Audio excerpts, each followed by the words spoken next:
My bias my boss explanation in Hindi episode 2। तो episode 2 की शुरुआत वहीं से होती है जहां पहला एपिसोड ख़त्म हुआ था और इसमें हमें यह दिखाया जाता है कि आखिरकार लीजन लिफ्ट तक कैसे पहुंचा। तो चलिए देखते हैं। तो लीजन एक आइडल ही नहीं बल्कि एक फैशन एक्सपर्ट भी है। कांग हागिल और लीजन आपस में बिजनेस की बात करते हैं कि उन्हें कैसे मिलकर इस कंपनी को और आगे लेकर जाना है। यह बात पूरी करने के बाद लीचेन तुरंत ही वहां से निकल जाता है और लिफ्ट की ओर बढ़ता है। जैसे ही लीचेन लिफ्ट में चढ़ता है और लिफ्ट का दरवाज़ा खुलता है, वहां एक लड़की खड़ी रहती है जो हमारे शो की मेन लीड किम दारिम रहती है। वह अचानक से अपने आइडल को अपने ही ऑफिस में देखकर खुश हो जाती है, लेकिन तभी कांग हागिल उसका पर्स लेकर आता है और कहता है, ये लो अपना पर्स, तुम्हारा पर्स वहाँ पर गिर गया था। दारिम अपना पर्स लेकर लिफ्ट में चढ़ जाती है और सोचने लगती है कि जिसे वह हमेशा से मिलना चाहती थी आज वह उसके बगल में खड़ी है, वो उससे कैसे बात करे। लेकिन तभी लीचेन खुद अपना हाथ आगे बढ़ाता है, उसे हेलो कहता है। लीचेन से हाथ मिलाने के लिए दारिम बहुत नर्वस होती है, लेकिन वह अंदर से बहुत खुश होती है क्योंकि वह जिस आइडल से हमेशा से मिलना चाहती थी आज उसने उससे हाथ मिलाया। लीचेन वहाँ से चला जाता है और कुछ नोटिस करता है कि जो ब्रेसलेट उसने अपने हाथ में पहना है वही ब्रेसलेट वो लड़की भी अपने गले में पहन कर रखी थी। कुछ साल पहले जब लीचेन का बैंड डिसबैंड हो गया था, तब लीचेन ने अपने हाथों से कुछ यूनिक नेकलेस और ब्रेसलेट बनाया था जो कि सेल के लिए नहीं बल्कि शो पीस के लिए था। तब दारिम हाई स्कूल में थी और डीएनएक्स यानी लीजन के ग्रुप की बहुत बड़ी फ़ैन थी और उस दिन वह नेकलेस दारिम खरीदने के लिए आई थी, लेकिन ऑनर ने उसे सेल नहीं किया। ऑफिस के बाद दारिम घर चली जाती है और बहुत खुश रहती है कि उसने आज अपने आइडल से हाथ मिलाया और अपने दोस्तों को भी बताती है कि उसने कैसे उसे हेलो किया। और उसके दोस्त कहते हैं कि यार तू तो बहुत लकी है, अपने आइडल से मिल पाई। ऑफिस जाकर उसे पता लगता है कि इस साल का बेस्ट एम्प्लॉय को डायरेक्टर लीचेन के साथ ट्रिप पर भेजा जाता है जो कि सीईओ चुनते हैं। सीईओ की नज़र में बेस्ट एम्प्लॉय बनने के लिए दारिम अलग अलग तरीके आजमाती है। जैसे सीईओ के कॉफ़ी बनाने से पहले ही वो उन्हें कॉफ़ी दे देती है, लेकिन वो मना कर देते हैं कि वो कॉफ़ी पी चुके हैं और उसका प्लान फ्लॉप हो जाता है और वो दूसरा तरीका आजमाती है। जब सीईओ छत पर कुछ टाइम स्पेंड करते हैं कॉफ़ी पीते हुए, तो वो भी वहाँ पहुँच जाती है और कहते हैं यहाँ का नज़ारा बहुत अच्छा है, लेकिन वहाँ पर भी सीईओ उसे सामने से हटने के लिए कहते हैं। और दारिम तीसरा तरीका आजमाती है और उन्हें कॉम्प्लीमेंट करती है उनके आउटफिट के लिए, जो कि सीईओ को लगता है क्या सच में मैं इतना ज़्यादा अच्छा दिख रहा हूँ इस आउटफिट में।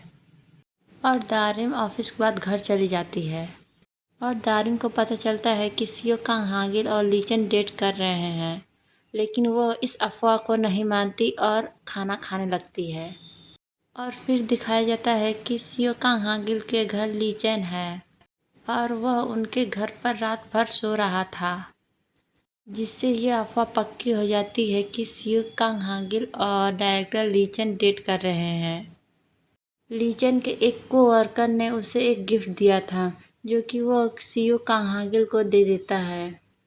जैसे ही कांग हागिल गिफ्ट खोलता है वह देखता है कि इसमें ढेर सारी मिठाइयाँ हैं।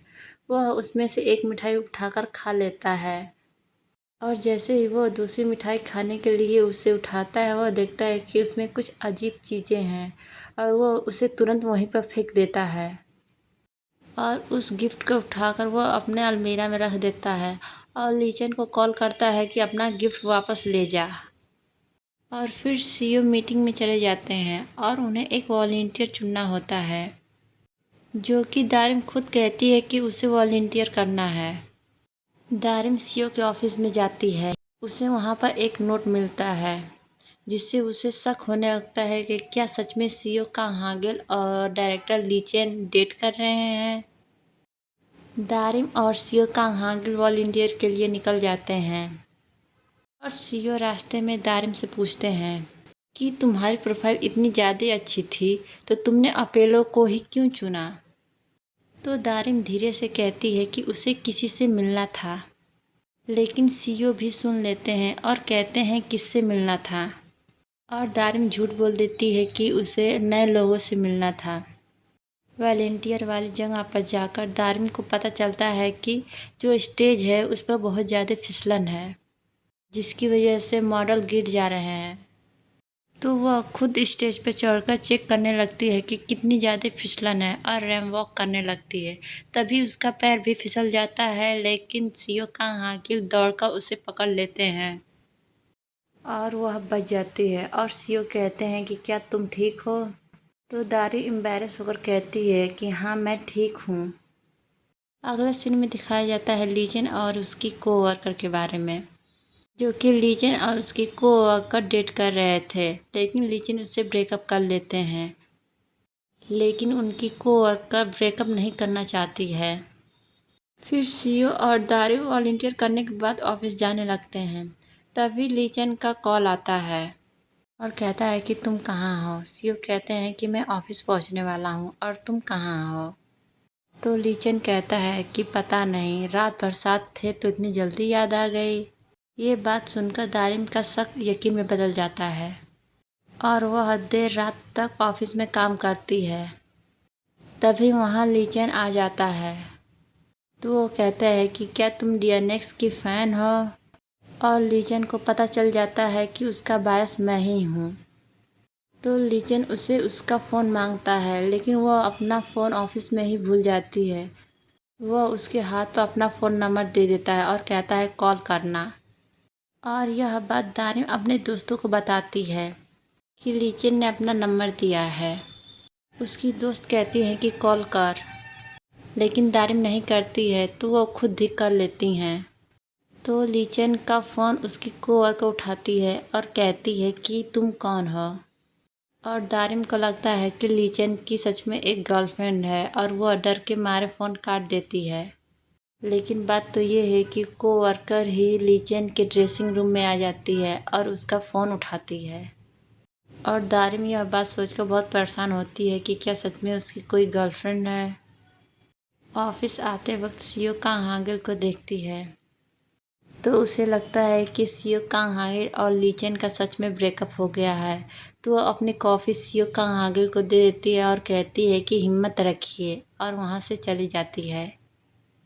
फिर हमें दिखाया जाता है कि लीचन का शूट चल रहा होता है और लीचन दारिम के कॉल का इंतज़ार कर रहा होता है, लेकिन उसे पता नहीं चलता है कि उसने कॉल किया था और उसका फ़ोन उसकी कोवर्कर ने उठाया था।